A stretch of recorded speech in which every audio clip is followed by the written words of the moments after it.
جائے گا کہ سمجھ لو وہ جو چھوٹا سا پرندہ چلا تھا اس کا تعلق ابراہیم سے تھا، نمرود سے نہیں تھا. صلوات پڑھے محمد آل محمد پر.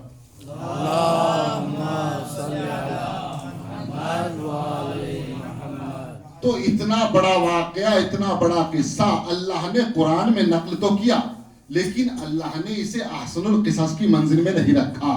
احسن القصص کس واقعے کو کہا؟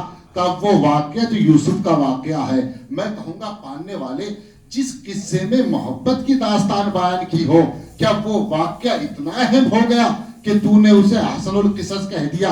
کتنا اہم ہے وہ واقعہ؟ کہا نہیں، جو باتیں سورہ یوسف میں ہے وہ کسی اور سورے میں نظر نہیں آتی. کہا وہ کون سی باتیں ہیں؟ کہا سورہ یوسف میں 3 چیزیں ایسی جمع ہو گئی جو کسی دوسرے سورے میں جمع نہیں. کہا وہ کون سی 3 چیزیں ہیں؟ کہا سب سے پہلی چیز محبت، دوسری چیز گریا اور تیسری چیز ہے حسن. یعنی حسن، گریا، محبت ایک سورے میں ایک ساتھ جمع ہو گئی تو اللہ نے اسے احسن القصص بنا دیا. توجہ ہی نہیں کیا آپ لوگوں نے. تو پتا چلا جہاں پر 3 چیزیں ایک ساتھ جمع ہو جائے وہ احسن القصص ہوا کرتی ہے. اور احسن القصص کسی عام کتاب کا نہیں، قرآن کا، جس کا پڑھنا بھی ثواب ہے، جس کا سننا بھی ثواب ہے. تو پتا چلا وہ واقعہ، وہ قصہ جس میں یہ 3 چیزیں جمع ہو جائے وہ تنہا ثواب نہیں بلکہ احسن القصص بن جاتا ہے. اور ایسا احسن القصص کہ جس کا سنانا بھی ثواب، جس کا سننا بھی ثواب. کس بنا پر؟ کیونکہ 3 چیزیں ایک ساتھ جمع ہو گئی، محبت، حسن، گریا. تو یہ قانون بن گیا، جس واقعے میں 3 چیزیں ایک ساتھ جمع ہو جائے اس کا سننا بھی ثواب ہے، اس کا سنانا بھی ثواب ہے. ہم نے جب کربلا کو دیکھا تو کربلا میں حسن نہیں بلکہ حسن یوسف سے بڑا حسن نظر آیا. ہم نے جب کربلا میں دیکھا تو زینب کی محبت ایسی تھی جو یعقوب کی محبت پر بھاری تھی. ہم نے جب کربلا میں دیکھا تو بیویوں کا گریہ ایسا تھا کہ یعقوب کا گریہ کوئی اہمیت نہیں رکھتا. تو پتا چلا اگر سورہ یوسف میں یہ 3 چیزیں جمع ہو جائے وہ احسن القصص بن جاتا ہے. اس کا سنانا بھی ثواب، اس کا سننا بھی ثواب. کربلا میں اس سے افضل جمع ہو گیا تو کربلا کا سننا بھی ثواب ہے، سنانا بھی ثواب ہے. صلوات پڑھے محمد آل محمد.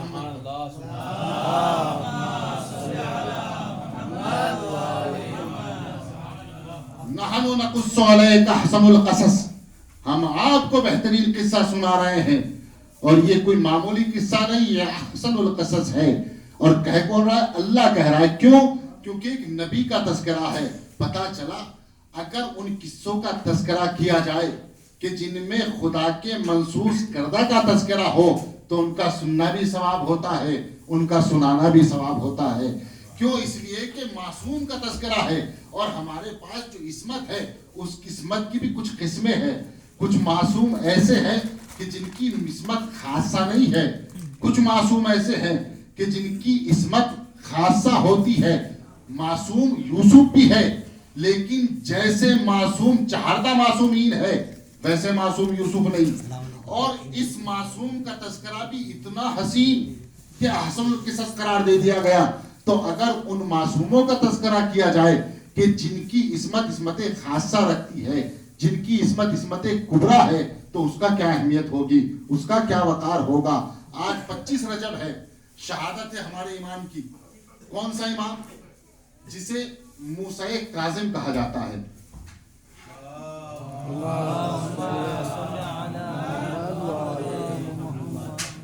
نام ہے موسیٰ، لقب ہے کاظم. یہ موسیٰ، امام سے پہلے ایک نبی کا نام گزرا ہے جسے موسیٰ ابن عمران کہا جاتا ہے. دونوں میں فرق کیا ہے؟ موسیٰ کا اگر لغوی معنی دیکھا جائے اور ترجمہ دیکھا جائے تو کہا جاتا ہے وہ شخص جسے غصہ آ جائے، یعنی صاحب غصہ شخص کو موسیٰ کہا جاتا ہے. اسی لیے تاریخ نے لکھا کہ جناب موسیٰ کو زیادہ غصہ آتا تھا. غصہ جناب موسیٰ کو آتا تھا، غصہ امام کو بھی آتا تھا، لیکن دونوں کے غضب میں فرق ہے. اس لیے کہ غصے کا آنا یہ فطری قانون ہے. اگر انسان کو غصہ نہ آئے تو غیر فطری ہو جاتا ہے. اس لیے اگر کسی ایسی شے کو دیکھیں کہ جس پر غصہ آنا چاہیے اور اس کے بعد آپ کو غصہ نہ آئے تو پھر آپ کی فطرت میں خرابی ہے. یہ انسانیت کا تقاضا ہے کہ غصہ انسانیت کی فطرت میں شامل ہے. غصہ جناب موسیٰ کو بھی آتا تھا, غصہ امام کو بھی آتا تھا, لیکن دونوں کے غصے میں فرق یہ ہے کہ جب موسیٰ کو غصہ آیا تو آیا, لیکن جب امام کو غصہ آیا تو امام نے اس غصے کو ایسے ضبط کیا کہ کاظم کہلانے لگے. کاظم کہلانے لگے, غصے کو ایسا ضبط کیا. کیوں؟ تاکہ لوگوں کو پتہ چل جائے جو فطرت انسانی میں شامل ہے. اگر انسان اس غصے میں اپنی عقل کو کھو بیٹھے اسے عام انسان کہا جاتا ہے, لیکن جو غصے کو پی کر کاظم کہلائے اسے امام کہا جاتا ہے. صلوات پڑھیں محمد علی محمد.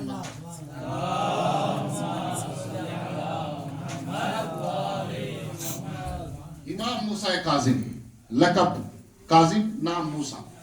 ماں کا نام کیا ہے؟ حمیدہ یا حمیدہ, دونوں لفظ استعمال ہوئے تاریخ میں. اور ان کی والدہ کی یہ منزلت ہے کہ جب امام صادق سے پوچھا گیا کہ مولا آپ جناب امام کاظم کی والدہ کے بارے میں کیا کہتے ہیں, تو ایک مرتبہ امام نے فرمایا حاذی حمیدۃ فی الدنیا والآخرہ, یہ دنیا میں بھی حمیدہ ہے, یہ آخرت میں بھی حمیدہ ہے. کہنے والا کوئی عام انسان نہیں ہے. ہم اور آپ کہیں کسی کے بارے میں کہ یہ حمید ہے تو وہ الگ منزلت رکھتا ہے. کہنے والا امام ہے, امام کہتے ہیں کہ یہ دنیا میں بھی حمیدہ ہے, یا آخرت میں بھی حمیدہ ہے. کیا منزلت ہوگی؟ تاریخ نے لکھا کہ جب جناب امام موسیٰ کی ولادت قریب آئی تو جناب حمیدہ مکے میں حج کے لیے گئی تھی. مکے اور مدینے کے درمیان ایک مقام پر امام کی ولادت ہوئی, اور جب امام کی ولادت ہوئی ایک مرتبہ ایک شخص امام صادق کے قریب آیا اور آنے کے بعد کہا مولا یہ بتائیے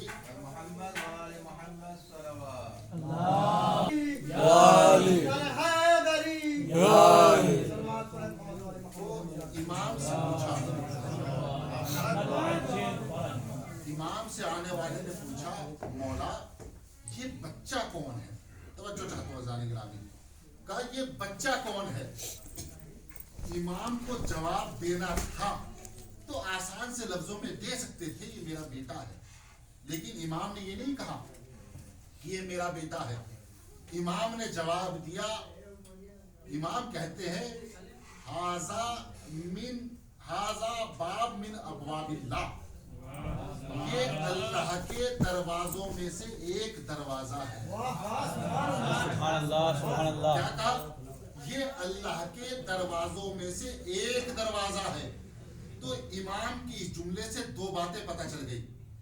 ایک تو امام کاظم باب اللہ ہے, اور دوسری یہ بات کہ تنہا امام کاظم باب اللہ نہیں ہے بلکہ ان کے علاوہ اور بھی دروازے ہیں. تنہا ایک دروازہ نہیں ہے بلکہ اور بھی دروازے ہیں. اور دروازے کا کام کیا ہوتا ہے؟ کہا دیکھو جو گھر میں دروازے سے داخل ہوتے ہیں وہ شریف النفس کہلاتے ہیں, اور جو گھر میں دیواروں سے چھلانگ مار کر آتے ہیں وہ چور کہلاتے ہیں. وہ چور کہلاتے ہیں کیوں؟ کیونکہ یہ قانون انسانیت ہے, یہ قانون فطرت ہے, اور فطرت کا تقاضا یہ ہے کہ اگر انسان شریف النفس ہو, اگر انسان شریف ہو تو وہ دروازے پر تکل بات کرتا ہے. اسی لیے امام نے فرمایا کہ جب اللہ کو بلاؤ تو ایسے دروازے پر تکل بات کرو جو دروازہ صحیح ہو, تاکہ تمہاری آواز, تمہاری فریاد اللہ تک پہنچ سکے. تو پتا چلا اللہ تک پہنچنے کے لیے اس دروازے پر تکل کرنا ہوگا جو دروازہ سچا ہو, جو دروازہ صحیح ہو. اور اگر کسی دوسرے دروازے پر جاؤ گے تو جانے کے بعد چور تو بن سکتے ہو, انسان نہیں بن سکتے. صلوات پڑھیں محمد علی محمد.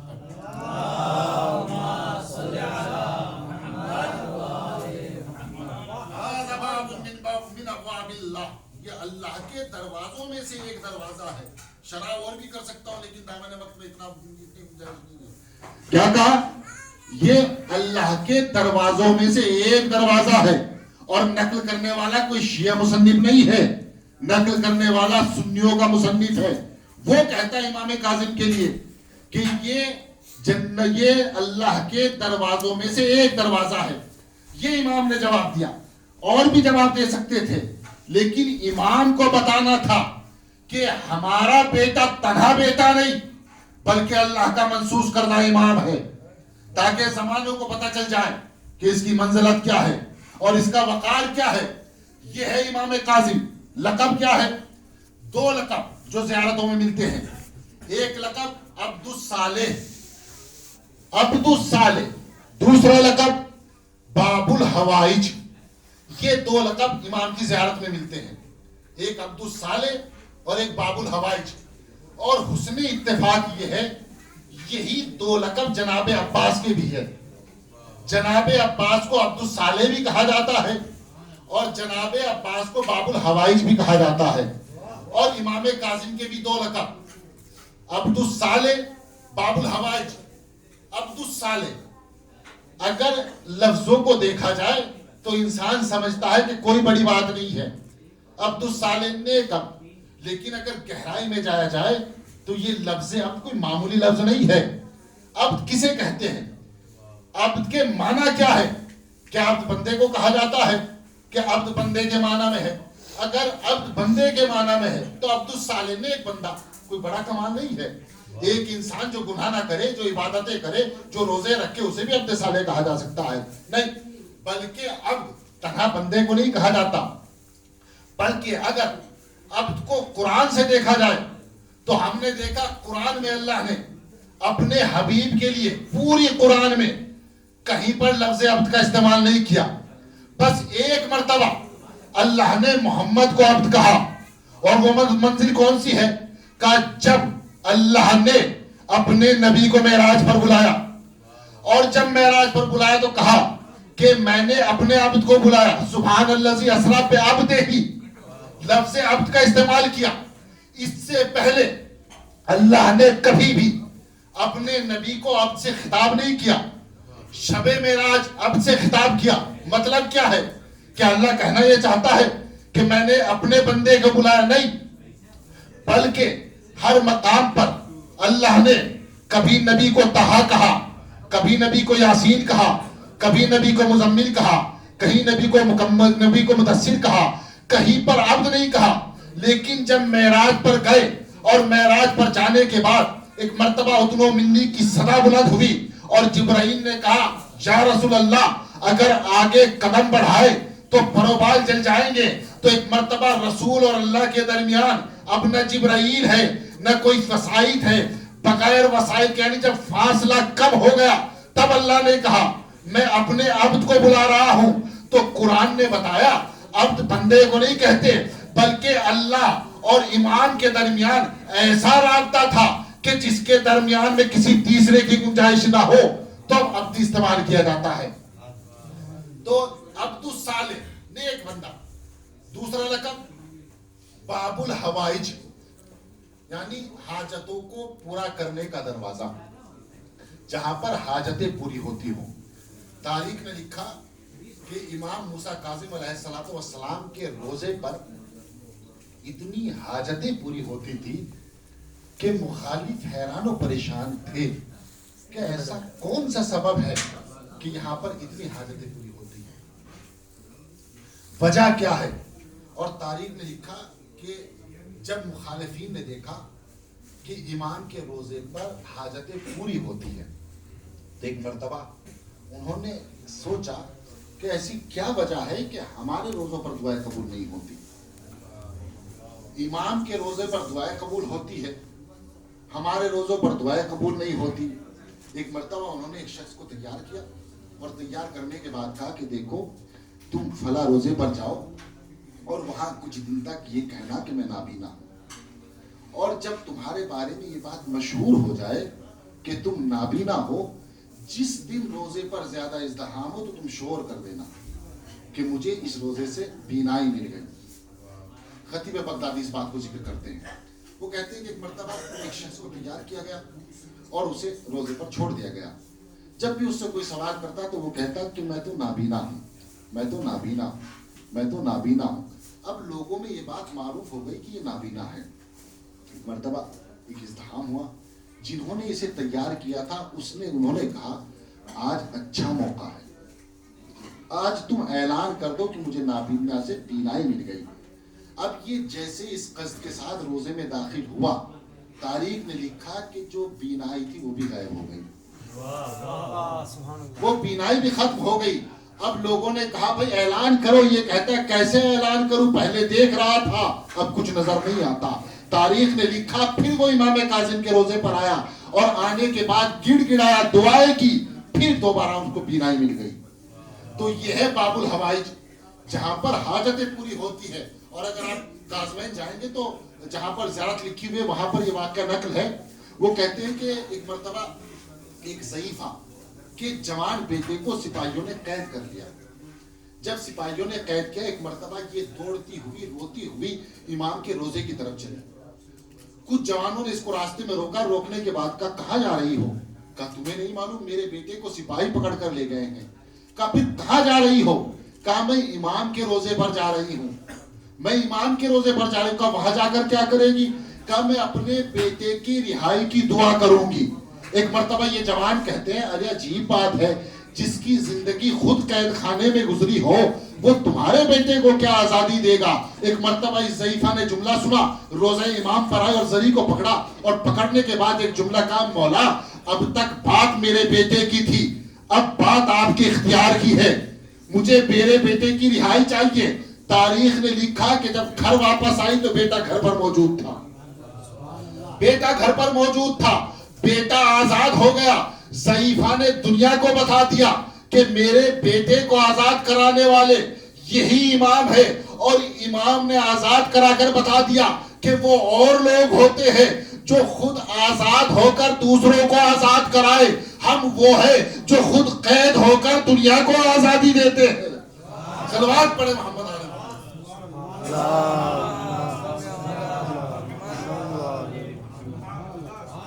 ہم وہ ہیں جو دنیا کو آزادی دیتے ہیں. کسی نے امام سے پوچھا, امام صادق سے پوچھا کہ مولا آپ اپنی امامت کا دعویٰ کرتے ہیں, یہ بتائیے کہ امامت کی پہچان کیا ہے, امامت کی علامت کیا ہے. ایک مرتبہ امام صادق نے بیان فرمایا, صلوات محمد علیہ محمد پر.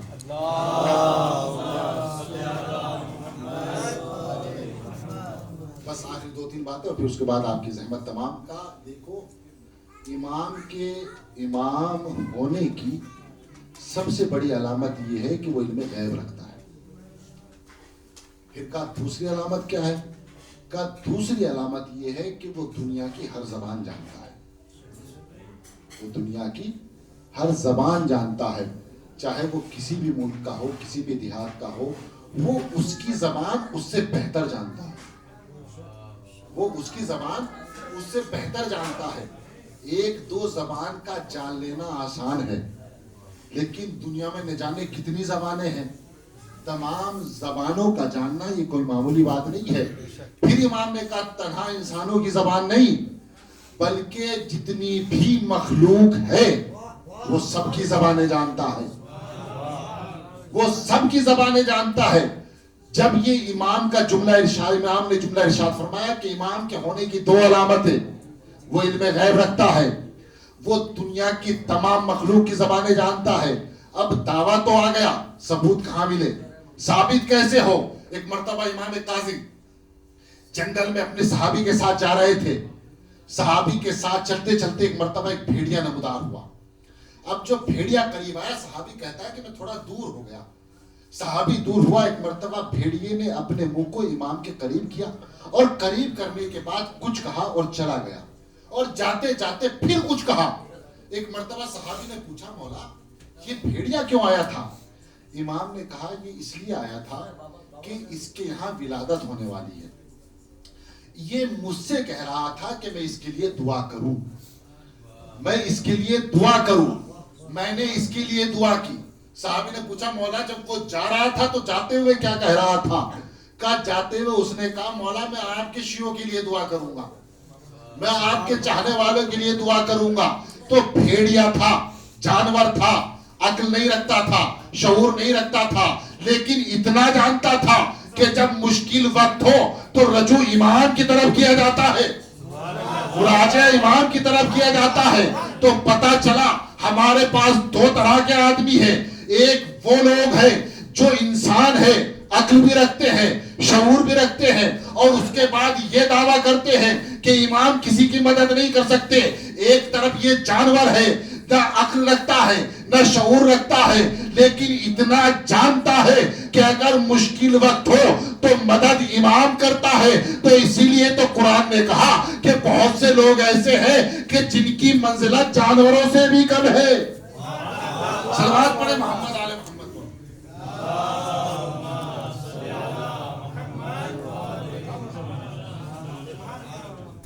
جس کی منزلت جانوروں سے بھی کم ہے. اور چہل حدیث ایک کتاب, اس میں ایک واقعہ ملتا ہے امام کاظم کے حوالے سے. وہ کہتے ہیں کہ ایک مرتبہ ایک شخص امام کے پاس آیا اور آنے کے بعد کہا, مولا میری خواہش ہے کہ آپ میرے گھر پر کھانا تناول فرمائیں. ایک مرتبہ امام نے اس کی دعوت پر لبیک کہا. امام نے لبیک کہا آنے والے کے سوال پر. اس نے کہا میں چاہتا ہوں کہ میں آپ کو کھانا کھلاؤں. امام نے لبیک کہا.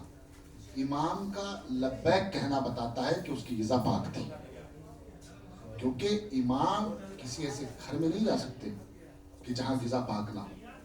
امام کو بلانے کے لیے غذا کی طہارت شرط ہے.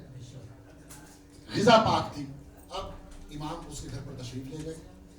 مرتبہ جب گھر پر گئے تو ایک تخت سجایا گیا, اس تخت پر امام کو بٹھایا گیا. امام اس تخت پر بیٹھے تھے. ایک مرتبہ اس گھر کے مالک نے دیکھا کہ امام مسکرا رہے ہیں. ایک مرتبہ امام کی طرف متوجہ ہوا, اور متوجہ ہونے کے بعد کہا, مولا آپ کیوں مسکرا رہے ہیں؟ کیا دسترخوان میں کوئی کمی ہے, یا مجھ سے کوئی گستاخی ہو گئی ہے, یا مجھ سے کوئی ایسا فعل سرزد ہو گیا؟ تو ایک مرتبہ امام نے کہا, نہیں میں تجھ پر نہیں مسکرا رہا ہوں. کہا پھر مولا؟ کہا وہ دیکھ جو تیرے سامنے دو کبوتر بیٹھے ہیں, ان میں سے ایک نر ہے اور ایک مادہ ہے. کہا اچھا. کم یہ دونوں آپس میں گفتگو کر رہے ہیں. تو ایک مرتبہ جب سامنے والے نے سنا کہ دو کبوتر آپس میں گفتگو کر رہے ہیں تو کہا, مولا کیا ممکن ہے کہ آپ میرے سامنے وضاحت کر دیں کہ باتیں کیا کر رہے ہیں, یہ باتیں کیا کر رہے ہیں؟ ایک مرتبہ امام نے کہا کہ دیکھو یہ جو اس کا نر ہے یعنی اس کا شوہر ہے, یہ اس سے کہہ رہا ہے کہ دیکھو تم میری شریک حیات ہو, تم میرا کل سرمایہ ہو, تم میرے لیے وہ اہمیت رکھتی ہو کہ جو کوئی اہمیت نہیں رکھتا, اور میں دنیا میں تجھ سے زیادہ کسی سے محبت نہیں کرتا الا فرد واحد. لیکن ایک شخص ایسا ہے کہ میں جس کو تجھ سے زیادہ چاہتا ہوں. ایک شخص ایسا ہے کہ میں جس کو تجھ سے زیادہ چاہتا ہوں. اب یہ نر پوچھتی ہے, مادہ پوچھتی ہے, یہ تو بتا وہ کون ہے کہ جسے تو مجھ سے زیادہ چاہتا ہے؟ تو یہ کہتا ہے یہ جو سامنے امام ہے, سامنے امام ہے, اسے میں تجھ سے زیادہ چاہتا ہوں. جانور ہے, پرندہ ہے, لیکن اتنا بتا دیا کہ اپنے عزیزوں سے زیادہ امام سے محبت کرنی چاہیے. اپنے عزیزوں سے زیادہ محبت امام سے ہونی چاہیے. اور جہاں تک قانون محبت ہے, دنیا میں سب سے زیادہ محبت اگر پائی جاتی ہے تو ماں کو بیٹے سے ہوتی ہے. کیوں؟ اس لیے کہ اللہ نے اپنے دریائے محبت کے حقیر سے قطرے کو پیکر بشریت میں ڈالا تو ماں بن گئی. اور ماں کی محبت وہ ہے کہ جس کا کوئی جواب نہیں دے سکتا, جس کا کوئی جواب نہیں ہے, ایسی محبت ہے ماں کی. اور پرندہ کیا کہہ رہا ہے, میں تجھے چاہتا ہوں, دنیا میں تجھ سے زیادہ کسی کو نہیں چاہتا سوائے امام کے, یعنی میں امام کو تجھ سے زیادہ چاہتا ہوں. تو محبت امام کا تقاضا یہ ہے کہ باپ بیٹے سے زیادہ چاہے, ماں بیٹے سے زیادہ امام سے محبت کرے.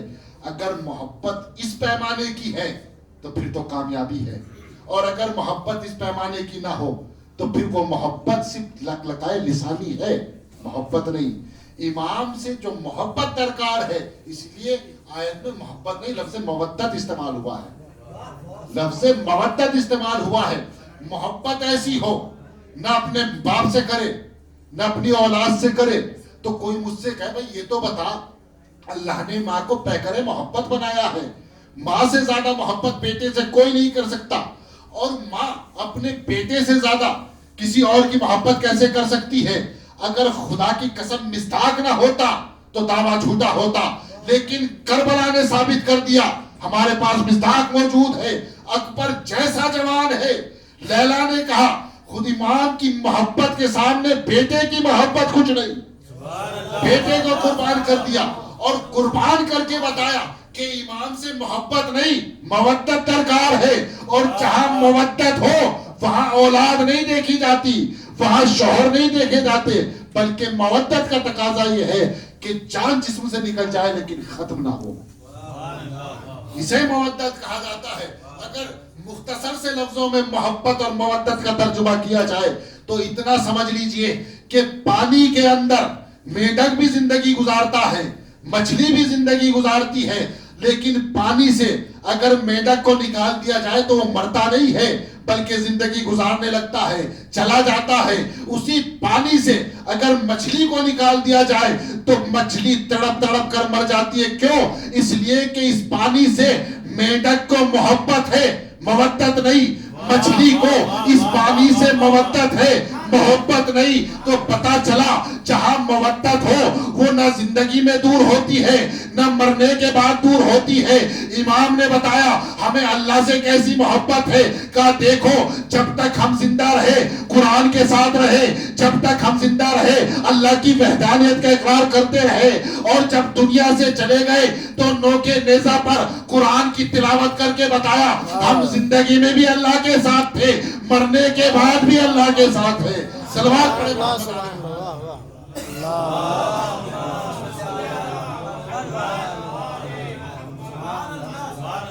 مودت قربانی مانگتی ہے. مودت جو کبھی جدا نہ ہو اسے مودت کہا جاتا ہے.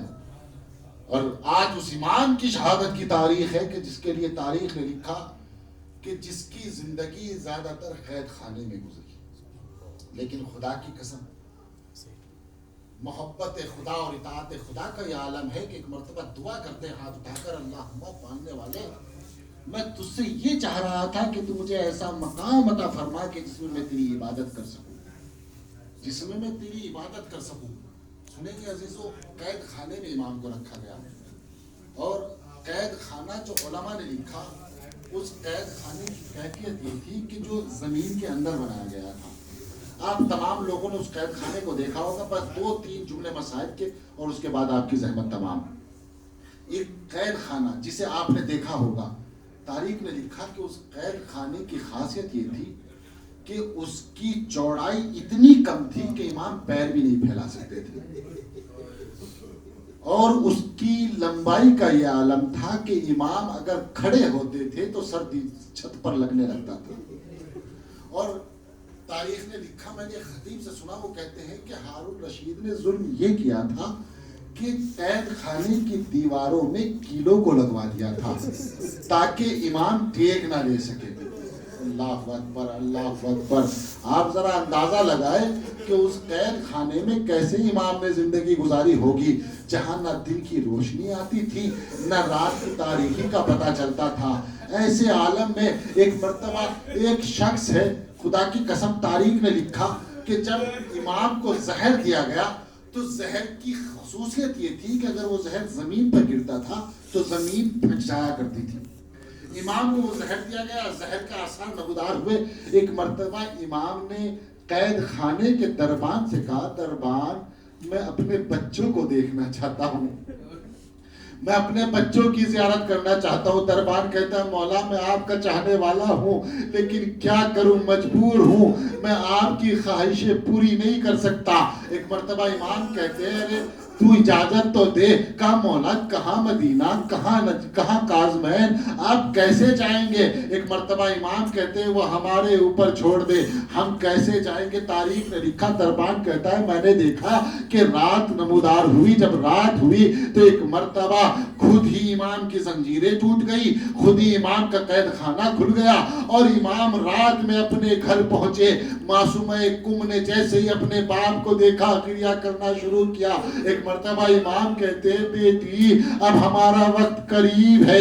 بچوں کو خدا حافظ کر کے امام واپس آ گئے. تاریخ نے لکھا کہ اسی اسنا میں مدینے سے ایک شاعر آیا جو بڑی اچھی شاعری کیا کرتا تھا. ہارون رشید نے اسے اپنے دربار میں بلایا اور بلانے کے بعد کہا میں تیرے اشعار سننا چاہتا ہوں. وہ کہتا ہے میں تجھے اشعار سناؤں گا لیکن اشعار کے بدلے میں مجھے کچھ انعام چاہیے. وہ کہتا ہے بتا تو انعام کیا چاہتا ہے؟ کہا یہ نہیں بتاؤں گا, تو پہلے وعدہ کر کہ تو مجھے انعام میرا منہ بولا دے گا تو میں تجھے اشعار سناتا ہوں. ہارون کہتا ہے مجھے قبول ہے. ایک مرتبہ اس نے اشعار سنا اور سنانے کے بعد کہا اگر تو دینا چاہتا ہے تو میں تجھ سے خواہش کرتا ہوں کہ میرے امام کو آزاد کر دے, میرے امام کو آزاد کر دے. ایک مرتبہ ہارون کہتا ہے جب میں نے تیرے امام کو آزاد کیا, اب تاریخ کے جملے خدا کی قسم, ایک مرتبہ یہ شاعر قید خانے کے قریب کھڑا ہو گیا.